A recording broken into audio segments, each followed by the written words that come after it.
No dia 2 de fevereiro de 2020, a gestora de investimentos Esquadra emite um relatório para os seus investidores, informando que, com base em uma análise de balanços extremamente detalhada, tudo leva a crer que a IRB Brasil estaria fraudando os seus balanços, projetando a performance financeira totalmente fora da realidade da empresa, tudo isso com a finalidade de manter a valorização constante das suas ações junto ao mercado de capitais. E com base nesse relatório, a Esquadra vem e monta uma posição short em IRB, ou seja, apontando na queda das ações. E a partir de fevereiro de 2020, essas ações vêm acumulando a queda de 96%. Isso nos mostra que o trabalho da Esquadra é realmente um trabalho ali cirúrgico, já que haviam muitos analistas de investimento cobrindo as ações da IRB e nenhum deles conseguiu plotar, nenhum deles conseguiu identificar essas falhas no balanço da empresa. E essa gestora de investimentos Esquadra vem fazendo agora um novo alerta sobre os fundos de investimentos imobiliários. Bom, então nesse vídeo eu vou trazer uma análise um pouco mais detalhada para você entender a dinâmica do que vem acontecendo com os FIIs e quais seriam os grandes gatilhos que poderiam desencadear uma crise no mercado de fundos imobiliários. E muita atenção, pessoal, porque a própria gestora aponta que as armadilhas elas envolvem sim a distribuição de dividendos. Bom, então nesse vídeo eu vou trazer para vocês uma análise mais crua dessa situação, vou também trazer os pontos positivos e negativos dos fundos de investimentos imobiliários para o investidor de longo prazo. Por fim, vou fazer uma comparação entre os fundos de investimentos e as ações e vou falar qual dos dois é o meu ativo favorito e por quê. Se esse vídeo te ajudar para a análise dos seus ativos, para a sua caminhada como investidor, eu peço que você fortaleça o meu trabalho, se inscrevendo aqui no canal, deixando o seu like e comentando se você possui algum fundo de investimento imobiliário aí na sua carteira. Sem mais enrolação, bora para o vídeo. Pessoal, a Esquadra aponta que os principais riscos associados ao mercado de FIIs, eles estão basicamente divididos em dois principais pontos que você precisa entender como investidor. Pessoal, e o primeiro desses pontos tem a ver com uma coisa que a gente gosta bastante, que são os dividendos. A própria Esquadra ela aponta que essa armadilha dos dividendos, ela costuma atrair muitos investidores médios. Então, o investidor com pouco tempo de estrada, ele vai olhar para aquele dividendo bem acima da média e ele tende a alocar o capital dele ali e muitas vezes é aqui que a gente acaba errando. Então, a análise ela tem que ser um pouco mais aprofundada. Basta ver o que aconteceu recentemente com a HCTR. Era um dos fundos que tinha maior dividend yield no mercado, entretanto, ele acabou colocando um CRI de péssima qualidade para dentro do seu portfólio que acarretou em prejuízos sucessivos. E agora a gente tem a cota desse fundo desabando mais de 50% aí no período de um ano. E a Esquadra ela destaca justamente isso. Os ativos financeiros com essas características de pagar muitos dividendos, eles normalmente são negociados com base no seu dividend yield. Com base nisso, pessoal, diversas entidades acabam utilizando essa vantagem e optam por pagar dividendos acima da geração de caixa, justamente para atrair mais cotistas, para atrair mais investidores e dessa forma elas acabam inflando o preço dos seus ativos listados em bolsa. Você deve estar se perguntando como é que um fundo de investimento ele consegue fazer uma distribuição de dividendos acima da sua geração de caixa.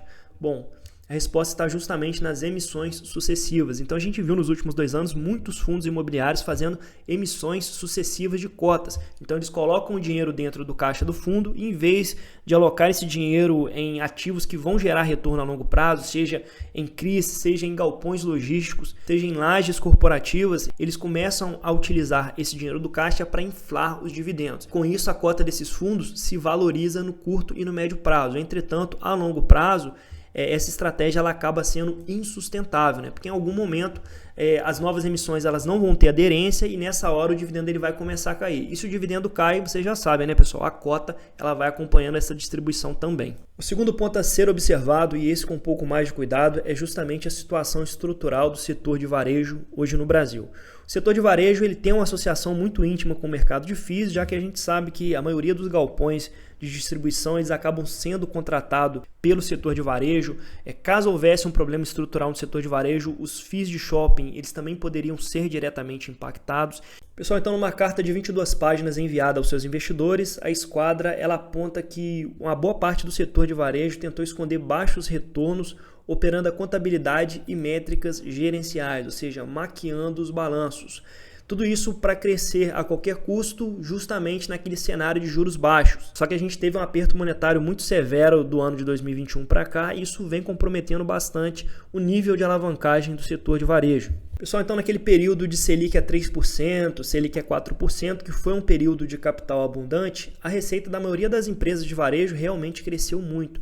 Entretanto, o retorno sobre o capital ele não foi um retorno assim tão sustentável a longo prazo. E a consequente queima de caixa das empresas era solucionada com a oferta de ações ou de dívidas. Só que a gente sabe que no momento de alta da Selic, a liquidez ela acaba evaporando. E aqui agora os corpos começam a aparecer. A primeira que caiu foi justamente ali a Americanas. Entretanto, segundo a Esquadra, existe ainda bastante espaço para que outras empresas elas comecem a ter problemas sérios na sua estrutura de capital. Pessoal, apesar do risco relativo ali no setor de varejo e também um pequeno risco associado ao mercado de FIIs, existem alguns ativos dentro dos fundos imobiliários que são ativos de altíssimo valor. Então, assim como acontece nas ações, você tem que procurar ali realmente um ativo que tenha diferenciais competitivos, que tenha um histórico de resultado sólido e é ali que você tem que buscar alocar o seu capital. Um bom exemplo de fundo imobiliário, talvez o melhor exemplo, seria aqui o FIB, que é o Fundo Industrial do Brasil. Esse é um dos ativos do mercado de FIIs que entregou uma rentabilidade bem acima do que muitas ações e com uma volatilidade muito menor. Um ponto-chave para entender o valor desse ativo, pessoal, é olhar para o crescimento dos proventos a longo prazo. Então, esse aqui é um fundo de investimento imobiliário que ele conseguiu entregar um excelente retorno nas duas pontas, tanto na valorização da sua cota, como no crescimento da distribuição de proventos. Pessoal, quando a gente faz uma comparação entre o retorno total entregue por alguns fundos imobiliários em comparação com algumas ações, a gente percebe que os fundos imobiliários eles não têm ficado para trás nos últimos 10 anos. Então, eu fiz uma comparação aqui entre o Banco do Brasil, o FIB11, o HGLG11 e a Klabin. E fazendo uma análise do retorno total, o Banco do Brasil entregou um retorno de 250%, o FIB11 um retorno de 333%, o HGLG11 um retorno de 344% e a Klabin um retorno de 364%. Então, o FIB e o HGLG eles entregaram um retorno bem acima do Banco do Brasil com a volatilidade muito menor. Pessoal, e quando a gente olha para o mercado financeiro americano, um mercado no qual os FIIs têm um tempo de estrada muito maior, a gente realmente fica surpreso, porque o retorno que eles entregaram ficou muito acima do que o retorno que as ações entregaram pelo mesmo período. Então, aqui a simulação de investimento desde dezembro de 1971 até março de 2018. Então, um retorno de 2.727% para as ações contra 18.600% para os fundos de investimentos imobiliários. Pessoal, como nós vimos, os fundos de investimento imobiliários conseguiram entregar um bom retorno nos últimos 10 anos aqui no nosso mercado financeiro nacional e conseguiram entregar um retorno excepcional no mercado financeiro americano. Entretanto, como qualquer classe de ativos, os fundos imobiliários eles têm os seus pontos positivos e os seus pontos que eu considero ali um pouco mais problemáticos. Os pontos positivos dos FIIs, pessoal, são 6. O primeiro deles é que ele tem uma previsibilidade muito maior de renda. Então, se você é um investidor que está numa idade mais avançada, muitas vezes você não pode esperar a fase de maturação das ações. Talvez seja melhor você alocar uma boa parte do seu capital num ativo que tenha uma geração de renda mais previsível para você. O segundo ponto é que os FIIs são bem menos voláteis do que as ações. Isso aqui acaba gerando ali uma percepção de estabilidade, tá? Então, quais são os grandes benefícios dos FIIs? São os benefícios psicológicos, porque o FII é uma classe de ativo que você consegue rapidamente ver o resultado do seu trabalho. Ele já começa a te pagar provento a cada mês, ele já começa uma certa valorização linear das cotas no primeiro ano. As ações não. Muitas vezes você tem que ficar comprado durante anos numa ação até que a sua tese de investimentos ela frutifique. O quarto ponto, pessoal, é que esses benefícios psicológicos mantêm uma estabilidade emocional no investidor muito maior. Então é mais fácil do investidor se manter fiel a essa estratégia de geração de renda a longo prazo com FIIs, porque ele consegue ver o resultado crescendo ano a ano. As ações não, elas demoram um pouco mais para frutificar. O quinto ponto é que a gente viu, né, os FIIs eles têm uma boa rentabilidade média e o sexto ponto é que eles têm uma boa garantia física. Então o que eu quero falar com isso? Um fundo de investimento imobiliário, principalmente um fundo de galpão, um fundo de tijolo, ele tem um imóvel físico lá. Então mesmo que dê muito errado a gestão daquele imóvel, no fim das contas você pode pegar aquele patrimônio, vender e distribuir o capital restante entre os cotistas. Pessoal, agora os pontos negativos dos FIIs, eles são basicamente 6. O primeiro deles é que os FIIs têm uma estrutura de capital mais limitada, então eles não podem trabalhar altamente alavancado. Isso pode acabar sendo benéfico no cenário de baixa taxa de juros. Imagina você uma empresa que contrata uma dívida ali a 3, 4, 5%, como estava 2, 3 anos atrás, e consegue gerar um retorno sobre o capital investido de 14%.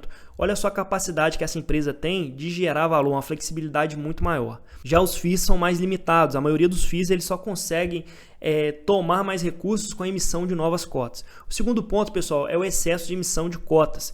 Isso eu considero extremamente negativo, isso acaba diluindo o cotista, muitas vezes essas emissões são feitas com valor abaixo do valor patrimonial, isso vai destruindo o valor a longo prazo. O terceiro ponto negativo são as taxas de performance, que acabam comendo boa parte da sua rentabilidade no longuíssimo prazo. O quarto ponto, pessoal, é a falsa percepção de segurança. Por quê? Porque muitas vezes quando você está investindo, principalmente num FII de papel, você está comprando dívida, né? Quando você compra um CRI, você está comprando uma dívida que não tem uma garantia tão satisfatória como a renda fixa, né?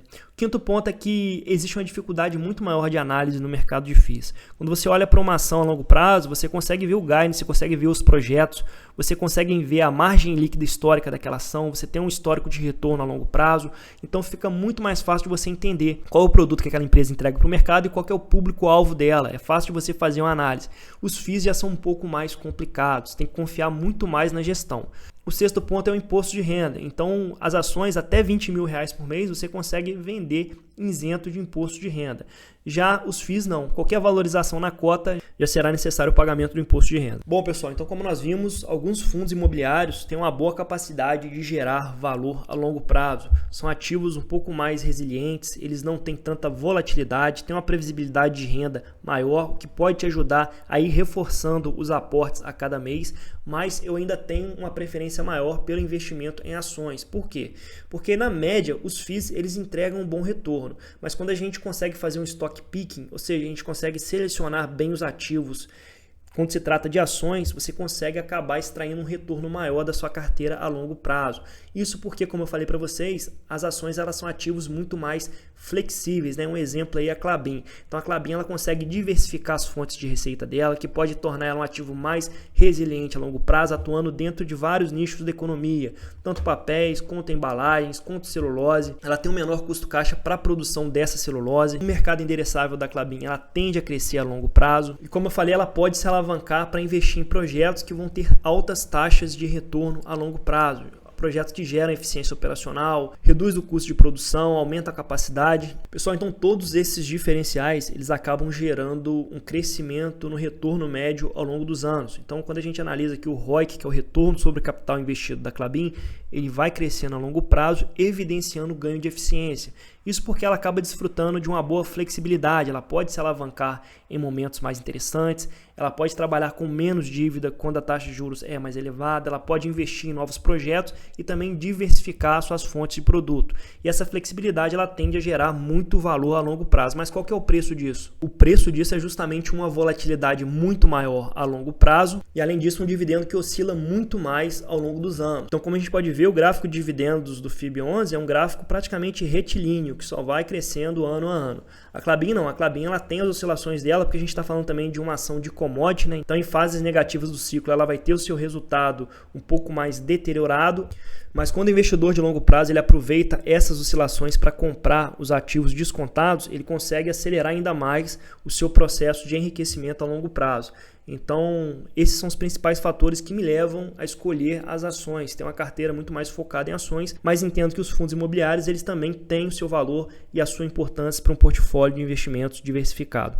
Meu amigo, espero que você tenha gostado desse vídeo. Se você gostou, me dá uma moral, deixe o seu like, se inscreva e comenta qual dos dois você prefere, ações ou FIIs.